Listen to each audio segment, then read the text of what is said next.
家，我是奥波。上支电动车的影片跟大家分享了4万公里导灰的日常保养还有花费，电动车的里程真的增加得很快。现在呢，我已经来到5万公里了。 这次呢，5万公里，我要来回答除了花费以外，很多人问的问题：电动车的充电到底麻不麻烦？电动车到底都浪费多少时间在充电？是不是真的不是在找充电桩的路上，就是在等充电呢？今天太阳超大的，我来到一个 view 还不错的地方，跟你们分享我的充电历程。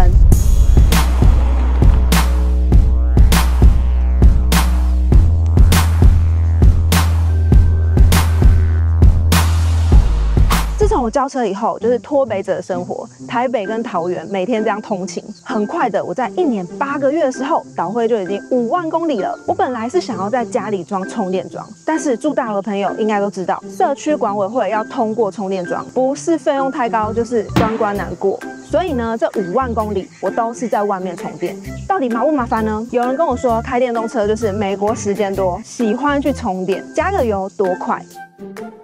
今年5月，电动车的交车，光是国产的 N7就已经有1000多台，单月呢增加了4000多台的电车，所以会有更多人需要充电。到时候呢就慢慢排队，这样电动车还能买吗？但其实这忽略了一个经济学的概念，就是市场的供给和需求。早期的电车车主已经撑过了电车的充电沙漠时代，随着使用者越来越多，需求呢持续增加，快充厂商当然也看到这个商机，开始布局早点拓展充电站，当然也慢慢的越来越多了。政府也看到越来越多电动车响应2050净零碳排放，公有停车场的充电桩也已经公告实施扩增，让大家都可以充到电。那在这些没有充电桩的日子，我和导灰1年8个月是怎么度过的呢？我最常使用的就是停车场的充电桩，公有停车场呢大多都是 J1772 的充电头，特斯拉就需要自备转接头。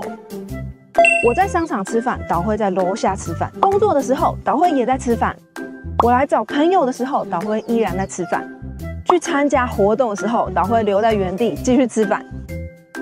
我有时候会在美式卖场采购1周食材，导灰也顺便去吃饭。出来玩在饭店，导灰在休息的时候也一样有饭吃。如果呢亲戚朋友家有充电桩，也可以趁机去蹭饭吃。 我都尽量找公有停车场，因为价格很便宜。太热了，我现在来数一下，跟大家说 ，AC 慢充的功率大概5到7000瓦不等。以导灰的时量，1个小时呢，大概可以充10%的电。如果吃饭2个小时，就可以充20%，这样足够我台北桃园通勤。但是呢，如果我在市区，1天大概都用不到10%，所以1个小时的慢充就可以补回我今天在市区的电量。我觉得啊，停车场的慢充，停车的时候短暂补电，效能最高，最没有负担，也不用等待。这里要 Type 2，就不用转接头了。同时呢，也可以增加停车场的充电桩流动率。还好呢，我不算太宅，我只要有出门停车，我就会让它充电。我吃饭，导灰也吃饭；我休息，导灰在休息的时候也有饭吃。像我这样子啊，停车的时候呢，就边充电，就不用特别去找快充站了。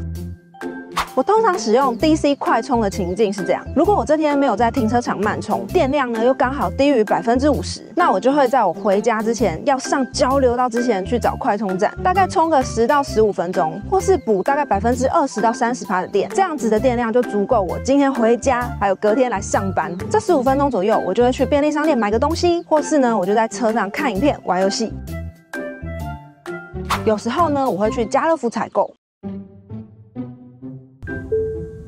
导灰停着充电，我就进去买个cheese啊、肉啊、蛋、菜，停车30分钟免费。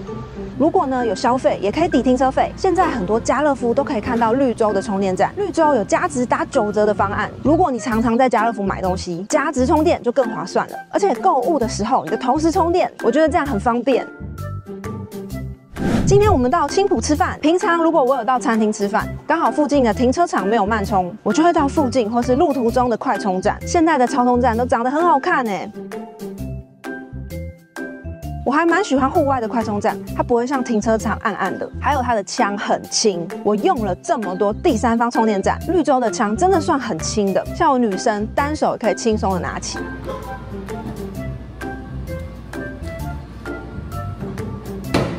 充电的时候，除了在车上耍废，我有时候也会在附近走走。不要那么热的话，骑电动车去附近买东西，就像正常骑脚踏车一样，很可怕哦。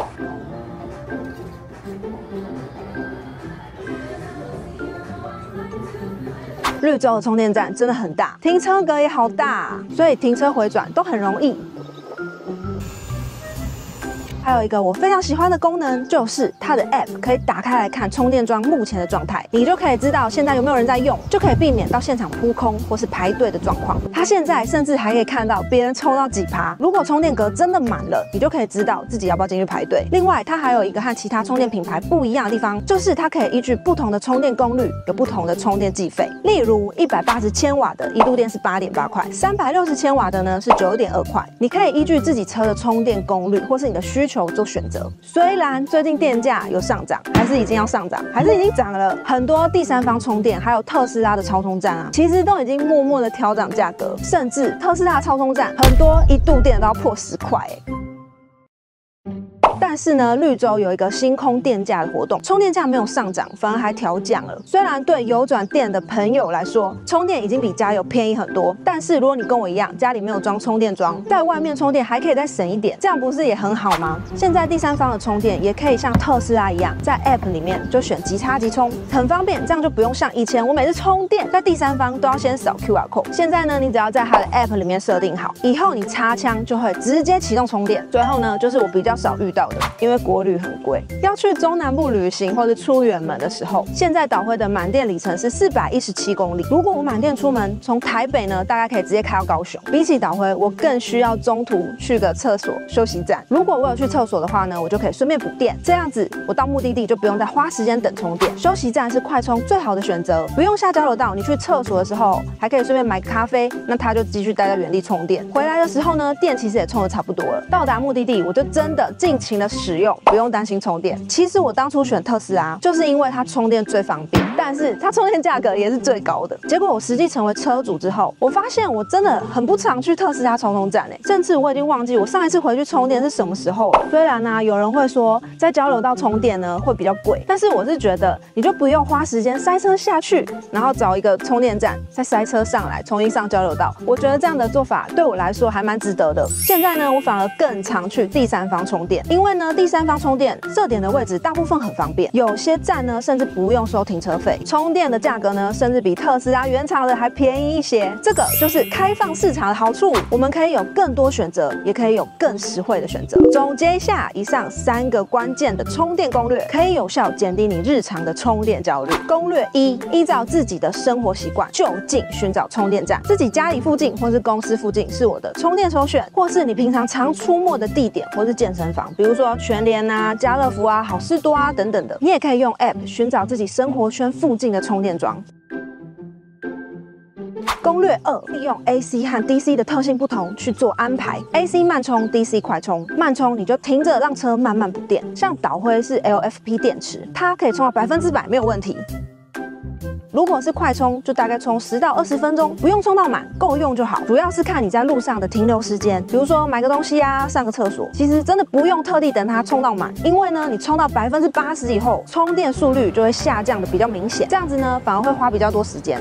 对了，有时候天冷，我要去第三方充电站之前，我会先导航到附近的特斯拉超充站。为什么？因为我要让电池先加热，这样子呢，也是一个提高充电效率的小技巧。攻略3：节省时间的最佳利器。如果你到停车场，充电桩刚好已经满了，那你就只好认了。但是如果剩下唯一的 TPC 或是 J1772，此时此刻你就会懊悔，为什么我没有转接头？这样子，你最后一个机会就在眼前消失了。有转接头以后，不管遇到哪一个充电桩有空档，我都有机会补到电。如果是 DC 快充，有了转接头，不管是 CCS1 或是 CCS2，我都有机会使用。减少排队和等候的时间，只要有空的充电桩，下一个充电就轮到你。哦，超烫，超烫，超烫！讲到这边呢，你会发现电动车的使用习惯和油车很不一样。以前油车啊，我都是等开到最后一格油就会去加油站把油加到满，但是电动车就会根据电池的特性，在20%到80%，随时有机会就补电，能补多少就多少，反正够用就好。如果是 LFP 电池，还可以充到80%以上都没有问题。遇到充电桩就补电，例如停车、吃饭、购物、休息，减少另外规划充电时间。一切呢，我都放宽心，能在停车场慢充我就慢充。快充的话呢，我充个10分钟补电，充好就走，反正呢够用就好。大家都知道，如果你家还可以装充电桩，你没换电动车真的太可惜了。离现在科技太远，电动车的方便还有智能，还有和油价相比超低的电费，你就没有办法享受到。但是如果你跟我一样是大多数人的状况，家里没有办法装充电桩，你也想加入电车的行列，希望我这5万公里的充电经验，还有我3个小小的攻略，可以帮助你去评估适不适合换电动车。市场现在已经有越来越多电车品牌卖很好的国产 N7，现在还有 MG 的纯电车